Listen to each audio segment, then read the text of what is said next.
a little plan where we're going to create a DVD with a whole load of resources attached to it.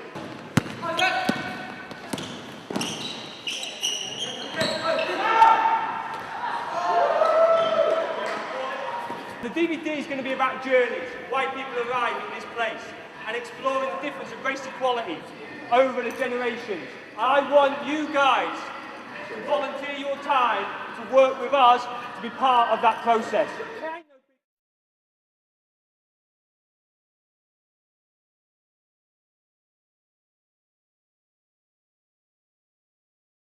I came here to study timber technology. I came here as a student, really, originally. And then I met this girl, and I got married, and things changed, and I stayed behind. I came to this country in 1950, and I was a civil servant here. And when I retired, I went back home to Sri Lanka. But as a result of the civil war that took place there, we returned to England. I was in danger there because I belonged to the wrong ethnic group. And we were looking for a place to live in. We couldn't live in London anymore because it was so expensive, so we found a place in the country and came down here. That's how I ended up in Suffolk. England has always been a place I wanted to live. It's been a place that has been in my heart since I was a young girl. And the opportunity presented itself in the early 90s for me to come here and work with young people that were fighting drug and alcohol addiction, and to work with youth. And I did that up in the Wigan area. And then the opportunity came for me to come back again 5 years ago. I couldn't say no, because this is really where I feel very comfortable, almost like home. My mom wanted to study psychology, so she couldn't find the course she could find in Malawi, so she had to come here and learn. So we had to come and live with her. I lived in Australia for 12 years. Of course, before that, I was born in Ireland. I left Ireland when I was very young, at the age of 15. Wanted to become a missionary sister, which I did. And I was there for 12 years, working with all different cultures. And then I came to visit my mother in Ireland, went back to Australia, and returned again to England and met the love of my life, and married and settled here. So you left India in 1953. Yes, And why did you come to England? I wanted to see how the other half of my pedigree lived. I'm an Anglo-Indian. So what was life like back in India and before you came here? Absolutely wonderful. Carefree servants, big homes. We never saw the inside of a kitchen. How did you get to England? Oh, I came on ship SS Stratnova, and I saw this one, and I conquered. Yes. So I saw, I conquered. I came from Karachi, which is now known as Pakistan. I lived there till I was 18 years old. Went to a convent school run by nuns, and I decided I wanted to do nursing. So the best place to come was England. I first came to Lakenheath in January of 1976, and that was with the United States Air Force. I was stationed at Lakenheath Air Base, and in March of 1977, I met my present wife, and I became a part of the Lakenheath Village community. So it's been over 30 years now. I'm originally from New York City. I spent quite a lot of years in a different culture in New York City, in drug and gang violence. And then after that, my parents moved us out of out of New York City to a place called Charleston, South Carolina.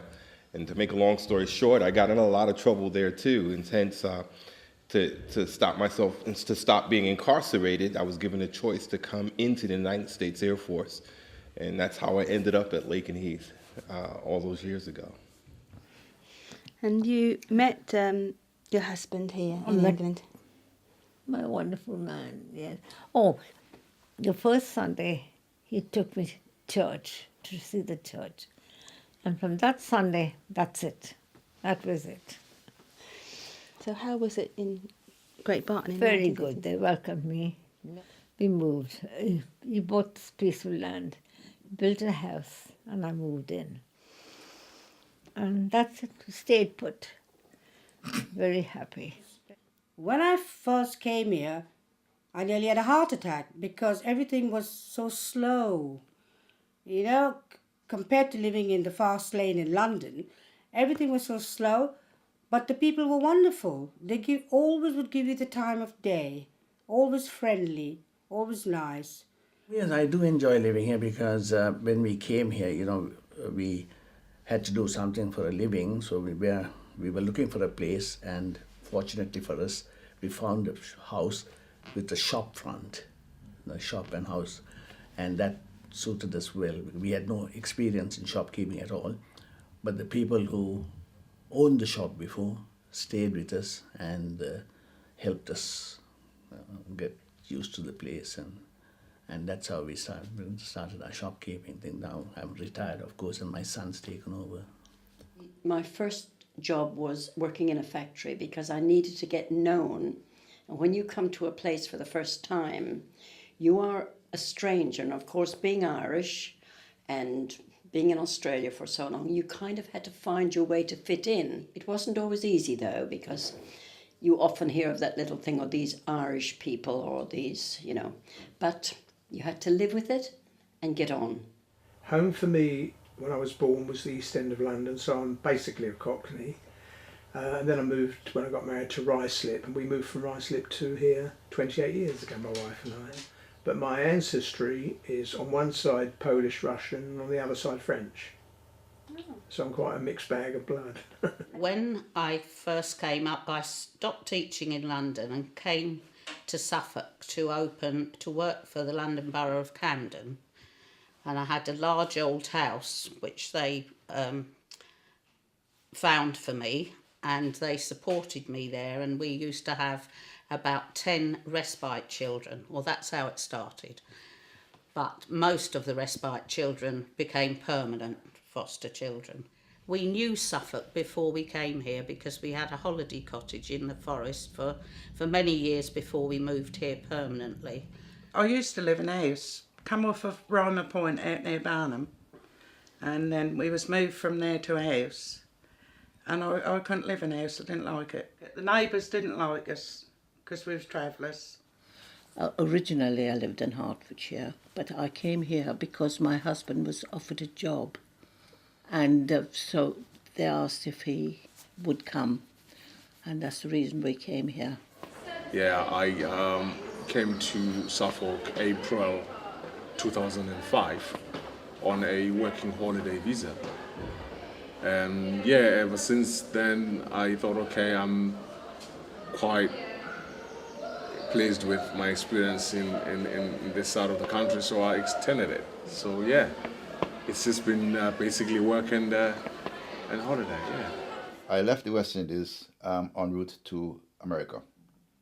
On signing in to travel, I found 3 girls who were coming to England, St. Mary's, and I changed my destination. I just wanted to be with them on the journey.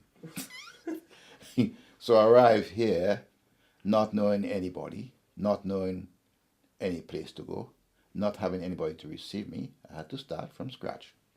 We got to Plymouth and found they were not even going to dock at Plymouth. They had lifeboats delivering people who were going to Liverpool in one boat, those going to London who were on a boat, and going to wherever it is another boat. And they were asking, London, boat number 1, Plymouth, boat number 2, so I got in a London boat. We would know more about London than anywhere else. My father and thousands of other people lost their land. That land was lost. Right, okay.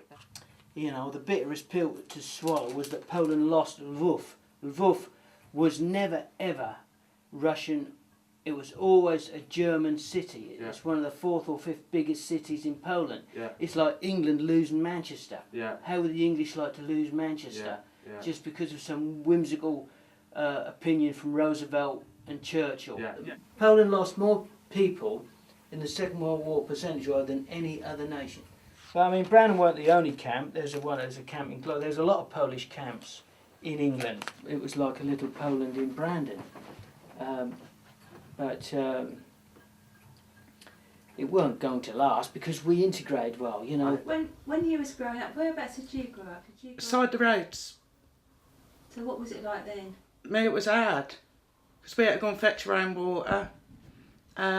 We used to sell logs, go out and do rags, and I wasn't very old. I was only about 10 or 12, and worked in the fields from when I was 8-year-old. We used to work out here at Mildenhall doing the potato picking and that. We used to hoe the beet because then they started growing it singular, so they wouldn't no beet hoeing anymore. And then we used to come out here and do the onions and taters out in the fens. But the strawberry picking was at Wisbeach. And then we used to travel to Cromer for the currants, bright currants, and then come back here for the winter on side the roads. I arrived here, first of all, in Great Barton, and there was no jobs going to Great Barton. I'm not saying it's colour. I was an engineer and I was a teacher, and those places were not vacant here. There were farmers and things like that, so there was no jobs. And in any case, the fellows in the labour exchange or whatever it is now weren't keen on handing me jobs, you know. And I was driving around, and I passed this Brandon garage here. It was in a state, and I said to the wife, I think I'll take it over. She said, you just paid somebody £5 to check a car to see if it's all right, because you don't know much about cars, you know, take a garage over. So I said, yeah. I said, I'm not going to be the mechanic, no, I'm going to be the cleaner. I said, I'm going to take over business. And I said, and I'm the only black fellow in the area hiring white staff. Years ago, I was out in India, because I'm Anglo-Indian, but I married my husband out there, you see, and he wouldn't come without I came with him. And there was a lot of our girls came, but a lot of them wouldn't stay because they resented doing the work, they couldn't manage. So a lot of them went back. There was not a lot of Anglo-Indians about when I came. People were very good. They were, of course, couldn't make out, you know, by my skin, kept saying, you've got a lovely olive complexion, and where do you come from? You talk good English, but then English is my mother tongue. So I didn't talk anything else, see. I had to learn Hindi in order to. You had a choice. You could either leave for America, Canada, or New Zealand, or you could go to places like Hitchin, Letchworth, because these camps here were just transient camps. Right. The Red Cross would bring them together here, and then they would decide what they're going to do. There were soldiers at Brandon, but Weeting was more a family's camp. People accept you. They were very, well, I found that people over here in Suffolk were very friendly. Once they get to know you, they do. They're very good. They sort of, you're in. Both my parents are from Malawi, Africa, but then my mum got married to my stepdad who's British, and we changed our passports to British as well. Do you like where you live? It's alright. It can be pretty boring sometimes, but then it kind of helps me with my studying because I need somewhere that I can just relax and chill. Yeah, well, New York City, is, as you know, is a melting pot of cultures. It has quite a few different cultures from around the world, and coming to Lakenheath was a big shock because it was quite rural, even far more a sleepy, hollow village than it is now, and it was quite quiet, and only one culture, basically, and so it was that I can see when I first got here. When I was nursing in London, it was nice. We had a lot of people from Ireland coming, from Jamaica, West Indian, African, and we all got along well. There was no problems. We were all happy. I enjoyed living in England. I never had any problems at all. And I remember when I first came to Lakenheath that I was kind of like an anomaly to the village. As soon as I walked down the street, they would say, oh, that's the guy that goes out with Mrs. Cook's daughter, you know, that colored guy right there. And I was an anomaly to the village. I was always pointed out, but treated nicely.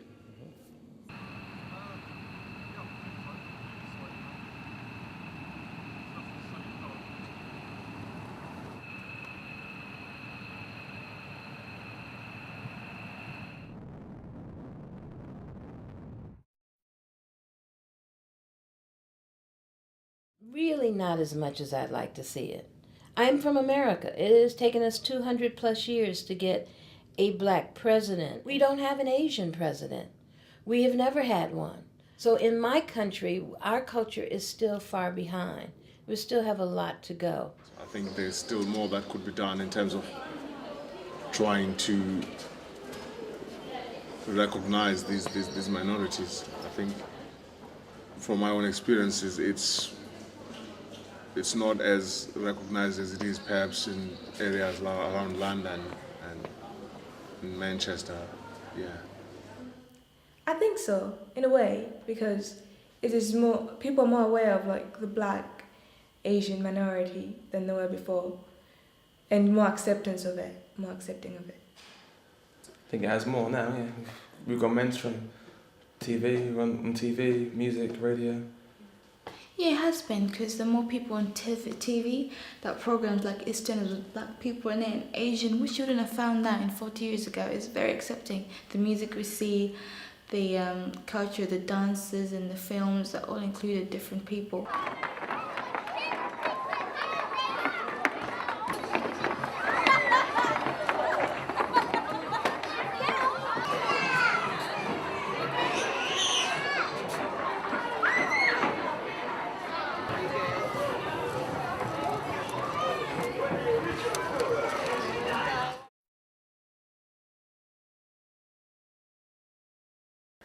It's fine by me. I mean, I think people are people. It doesn't bother me where you come from.